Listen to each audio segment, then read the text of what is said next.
Greetings and bienvenue, Midnight Crew. Thank you for returning to this broadcast. And welcome to new viewers joining us for the first time. If you like a video, then feel free to subscribe.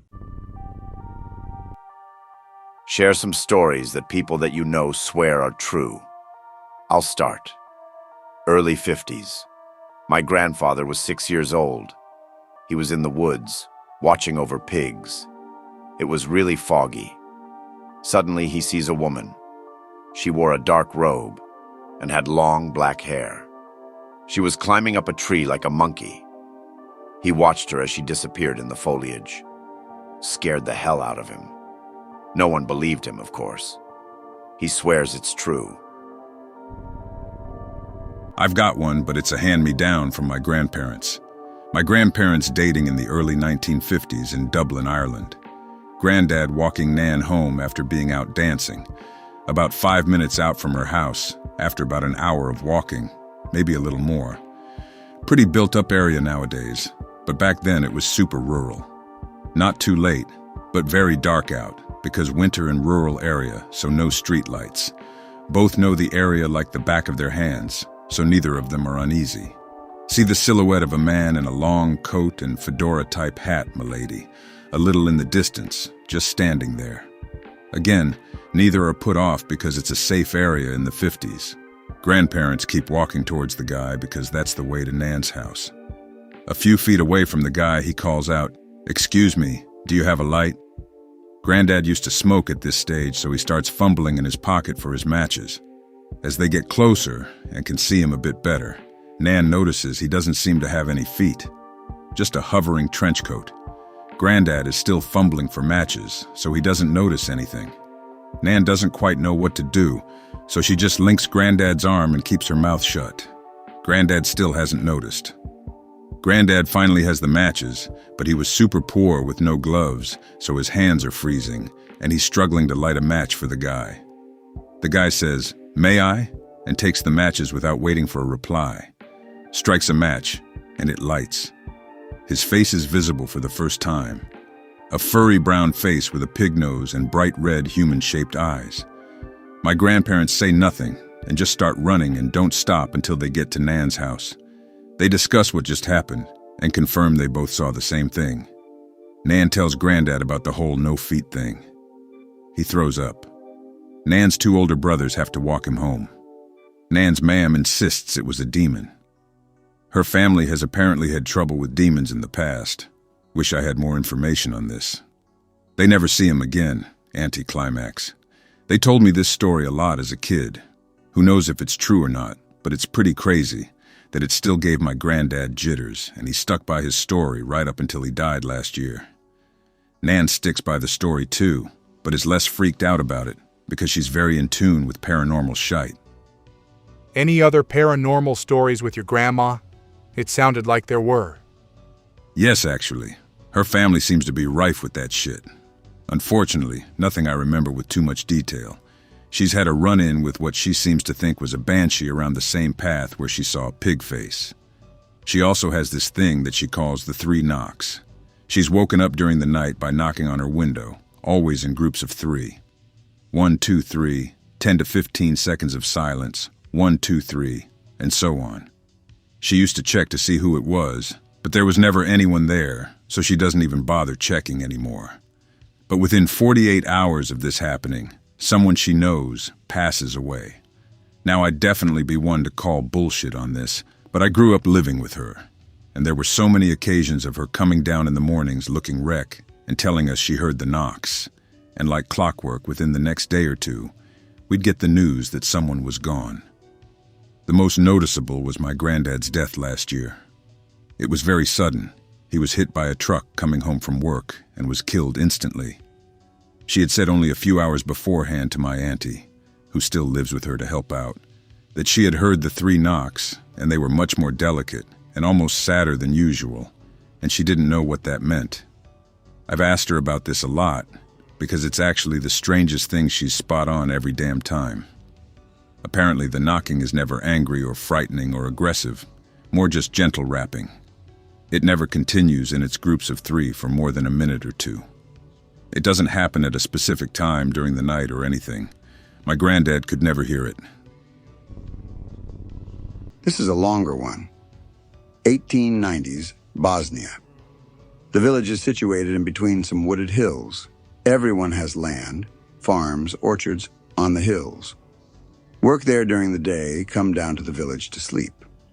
One day, a certain dude, whose name I forgot, stayed working a little too long. Nightfall.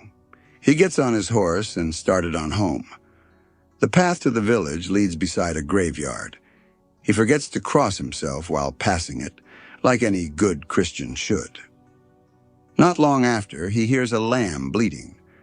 Not unusual, because in those days everyone let their farm animals wander the woods freely. He was a little scared at this point for being alone in the woods at night. Therefore, he picks up the lamb and starts caressing it. Continues going home. As he was caressing the lamb, he was talking softly to it. "My little lamb, my little lamb."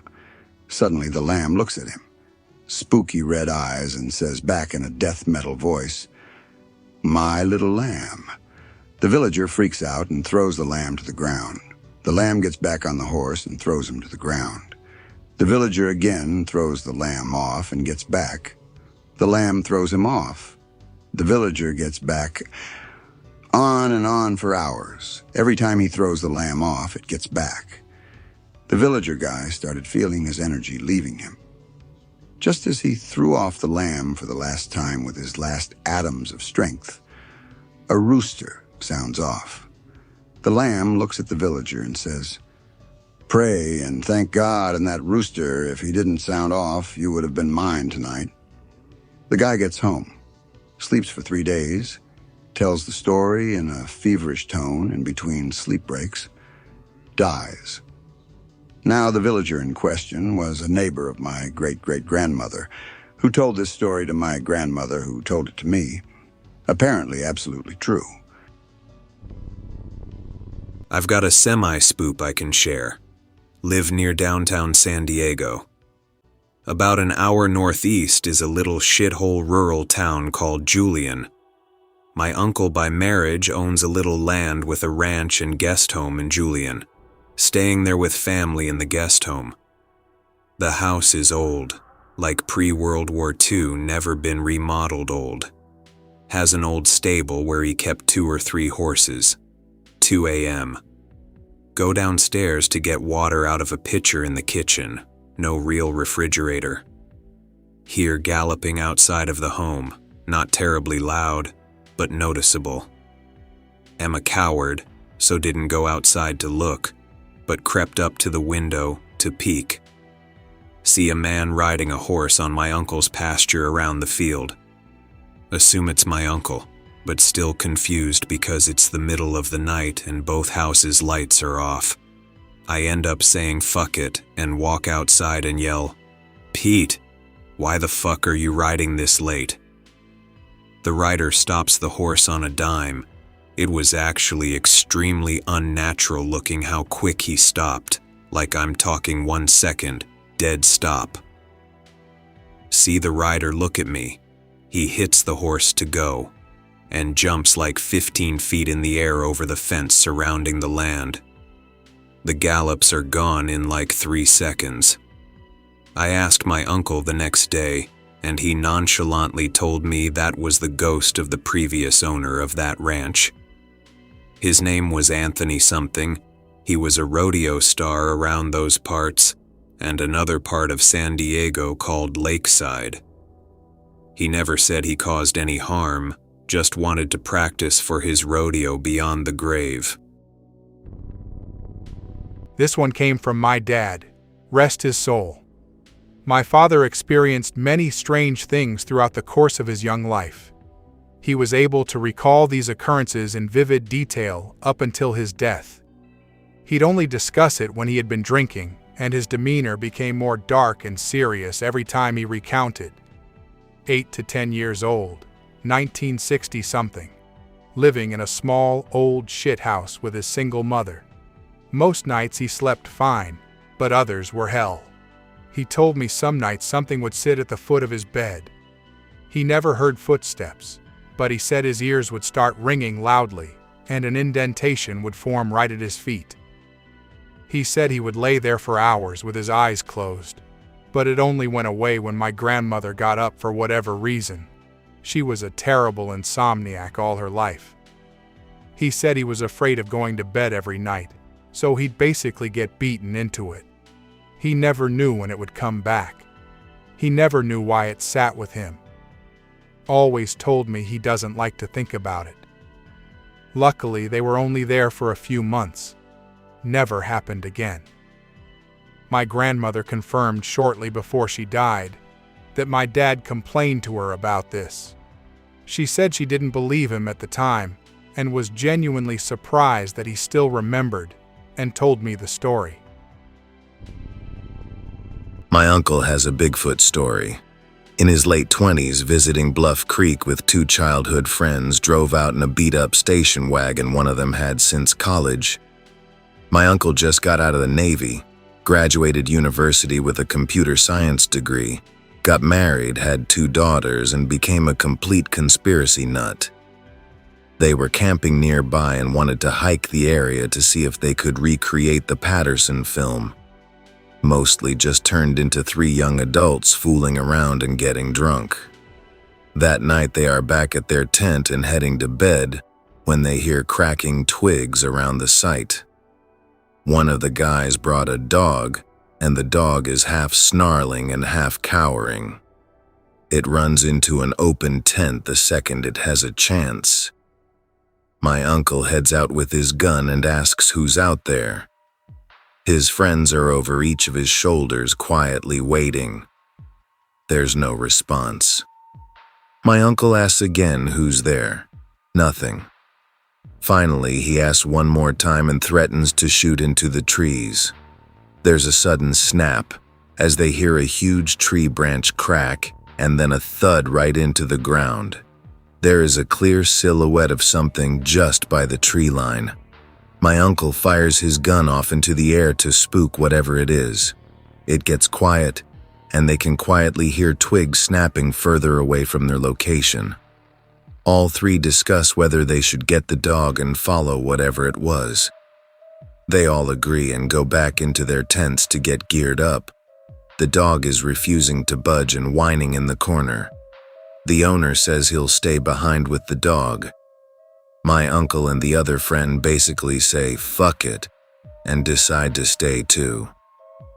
They restart the fire and spend the next couple hours playing with the dog and chatting. When they finally get to sleep, it's after several hours of calm, and after the dog has gone back to normal. The following morning, they find a few finger-sized holes in their tents that weren't there the night before. One of the guys is missing his backpack, which had some beers and mostly trail guides in it. The food is fine, the fire is fine, the dog is fine. But they also notice the car has a noticeable handprint on the glass. My uncle described it as the size of a gorilla's. Inspecting the car, they find everything to be in working order, except the antenna is bent and the hood ornament looks like it was snapped off. They all nod at each other and nervously chuckle. My uncle says he should have laughed about it at the time, but instead, all 3 friends just got really quiet and decided to pack up. They didn't talk about it much until they got back on the road. One of them first joked about it being Bigfoot. Then they all started talking about it and acting like big macho tough guys. They stopped at the first town they passed to grab a bite and gas up. The local diner was all abuzz about a huge Bigfoot sighting that night. A farmer lost a few of his chickens nearby where my uncle was camping. Eyewitnesses reported seeing a small family of Bigfoot meandering through the area over the past week. My uncle and his friends chimed in and made a lot of friends that day. When they got back to the East Coast, they bragged about it. But to this day, my uncle admits that he was scared shitless knowing that he probably went to sleep with a Bigfoot, entirely within his personal space.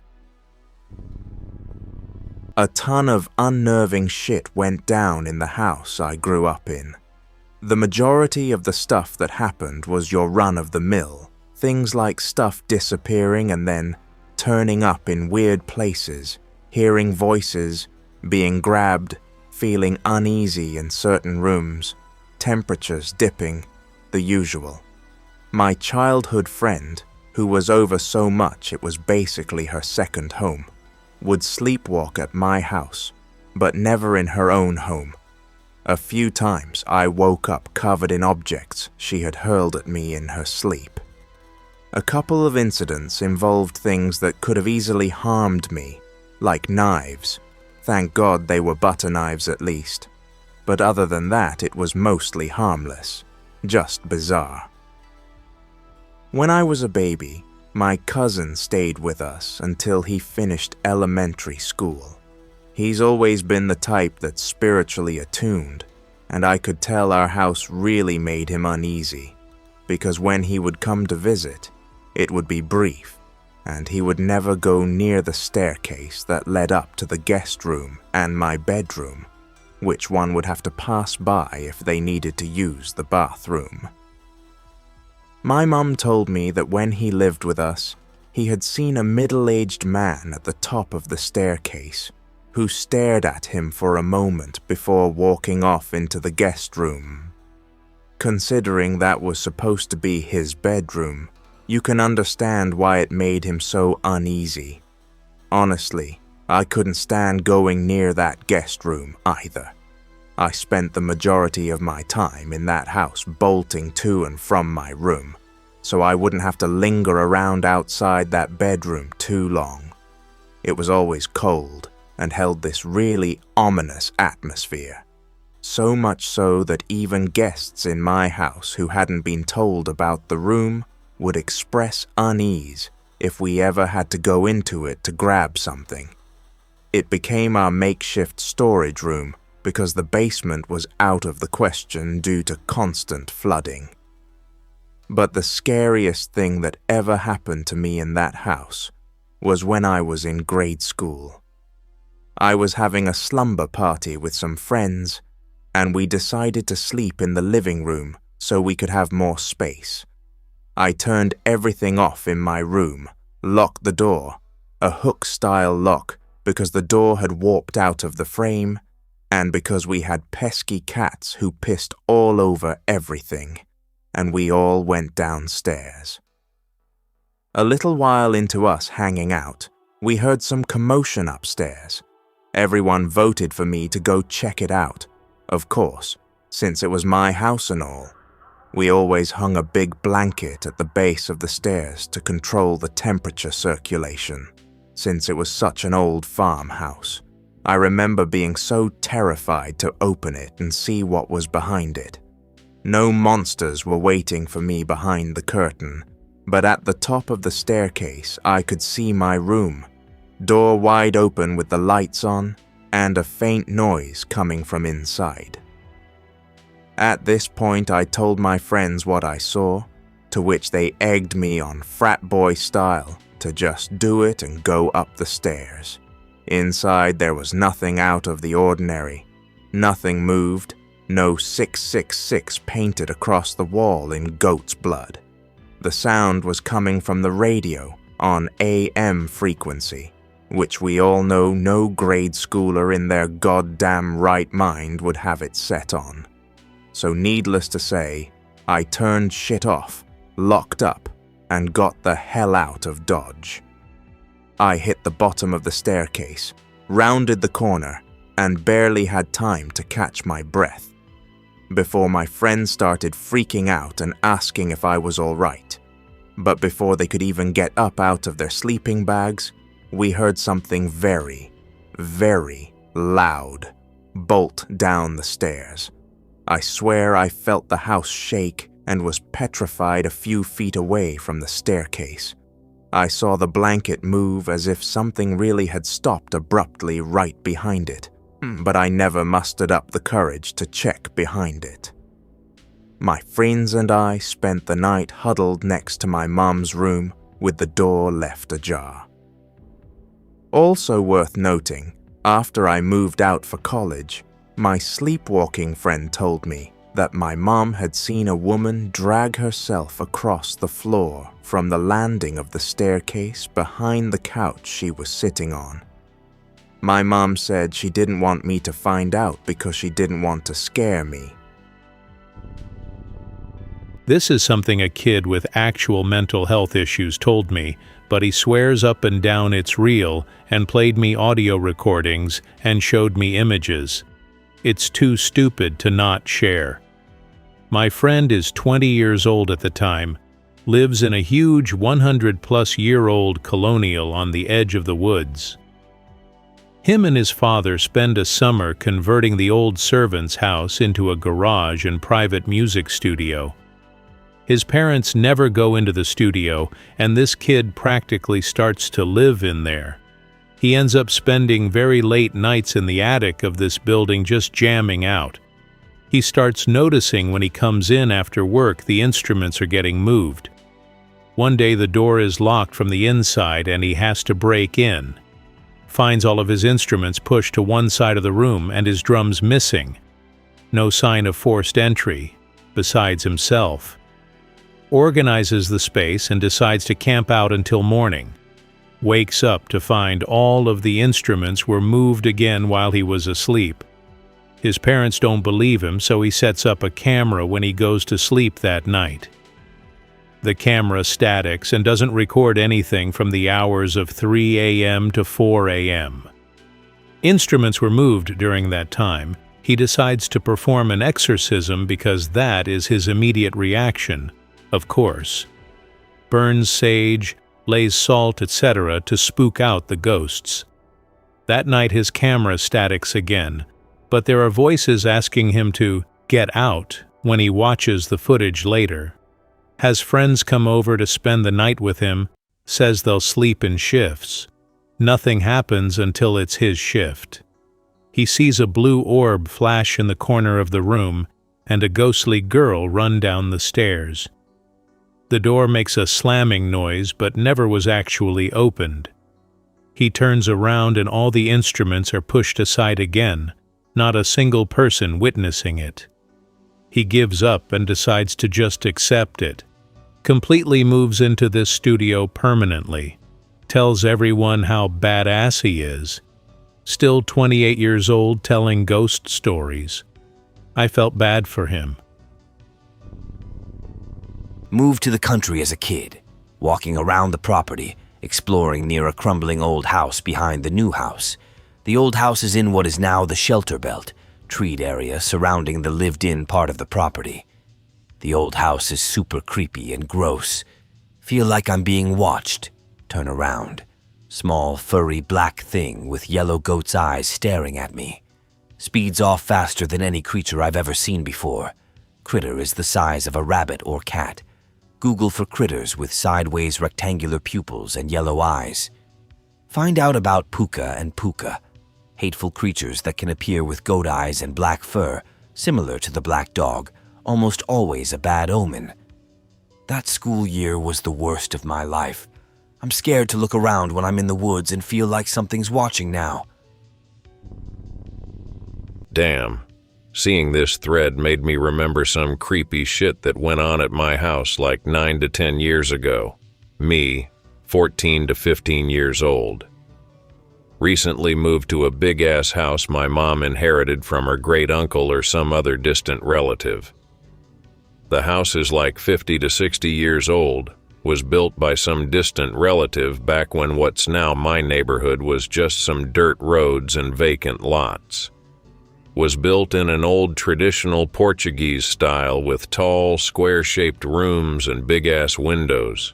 When we moved in, there was a lot of old shit lying around, like old books and furniture, one of those big-ass TV sets from the 50s, a legit Indian bow, and even a hand-drawn portrait of a certain dictator. But I digress. This shit went on like a year and a half after we moved in. Was in my bed just lying there, staring at the ceiling or something. The door was open. Look at it. See the wall of the hallway and the pictures hanging from it. Perfectly normal. Look up at the ceiling again. Suddenly and without any reason start thinking about spooky shit I had read that day. Some creepypasta on the internet or some Edgar Allan Poe tale or some shit. Look at the door again. See this guy at my door. Like half of his silhouette showing, the other half hidden. He seemed to be wearing a black hoodie with the hood over his face and his hands in his pockets. Pick related. Could see him move back and forth a little. Oh shit, .wav. Blinked or moved a little in my bed or something. Lost him. Just the yellow hallway staring back at me. What the fuck? Legitimately spooked. Didn't sleep very well that night, as you may be guessing. Eventually forgot about it. Some 2 months later, also at night, reading some book in my bed or something, suddenly hear noise in the living room. Go see what it is, my sister, 10 to 11 at the time, totally desperate, crying and going batshit over some ghost she saw. My parents obviously concerned about her, but also obviously not buying that she saw a ghost. Okay, sweetie, just tell us how he was.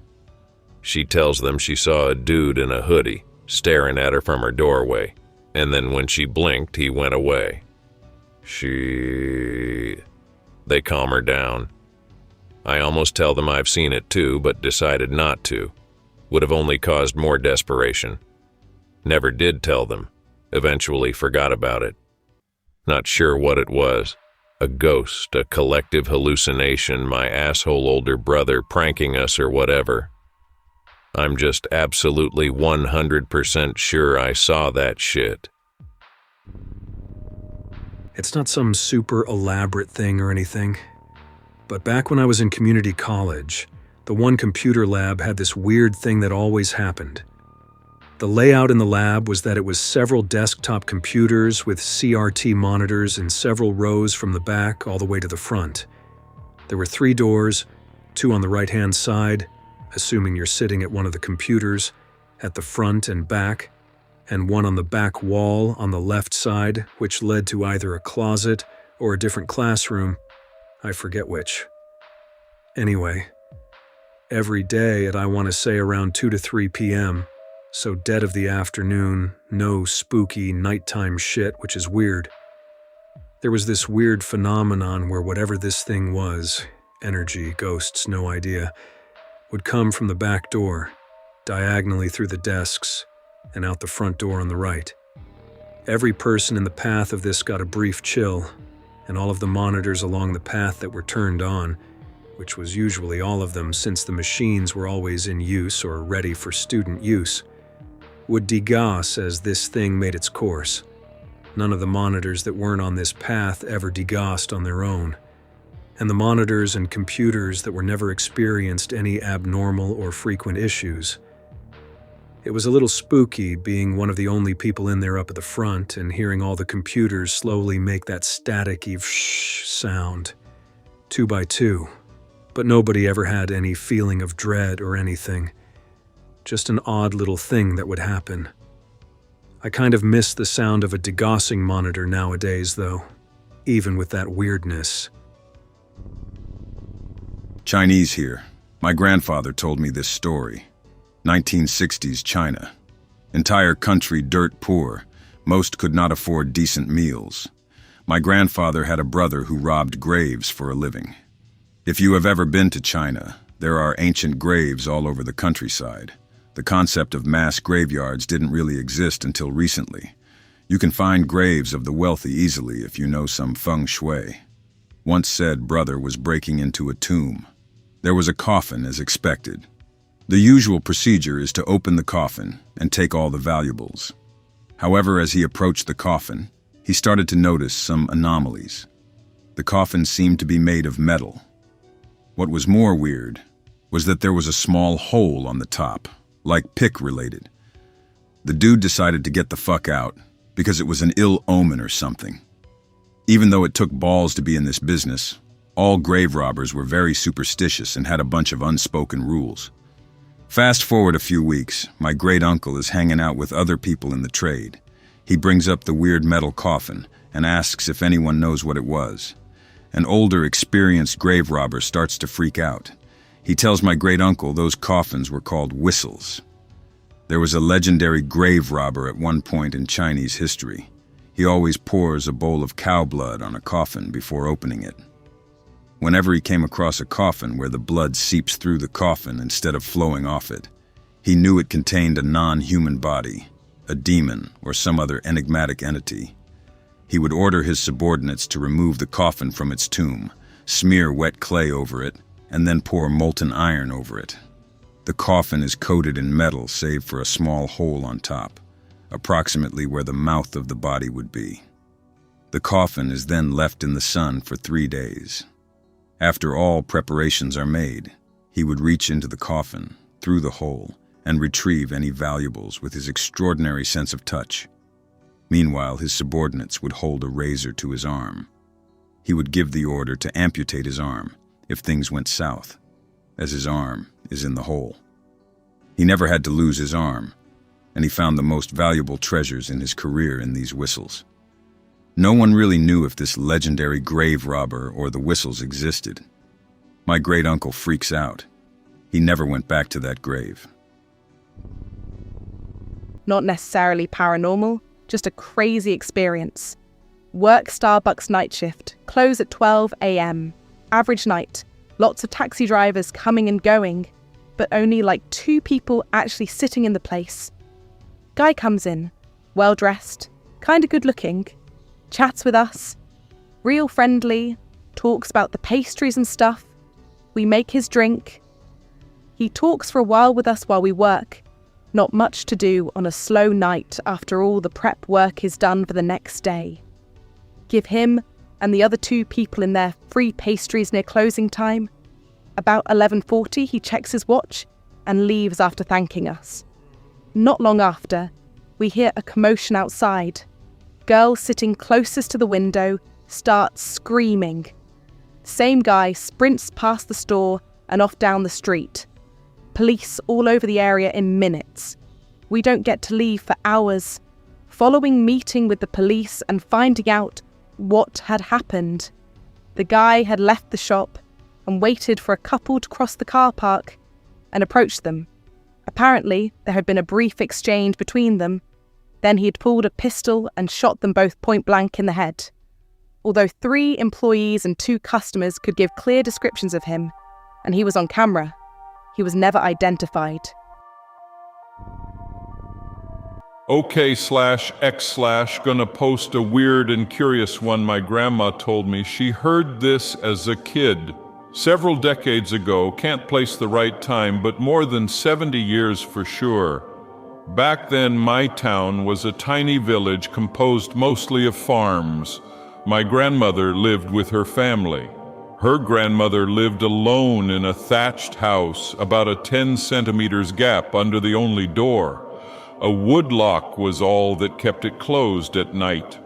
This one time, everyone got scared because her grandmother didn't show up for 3 days. People went to look for her thinking she might be sick or dead.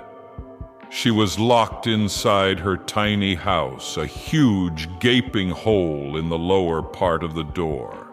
She looked terrified, wouldn't say a single word. She was brought to my grandmother's home to be taken care of. Another 2 weeks without uttering a single word. Finally, she starts talking. Adults send all the kids away. It's obvious some really serious shit went down. My grandma, being the rebellious kid she was, hid outside to listen. Apparently, her grandmother woke up in the middle of the night with a loud noise, got scared as a huge black cat came running from the gap under the door, jumped over her and through the window. Next thing she knows, there's something slamming hard against the door.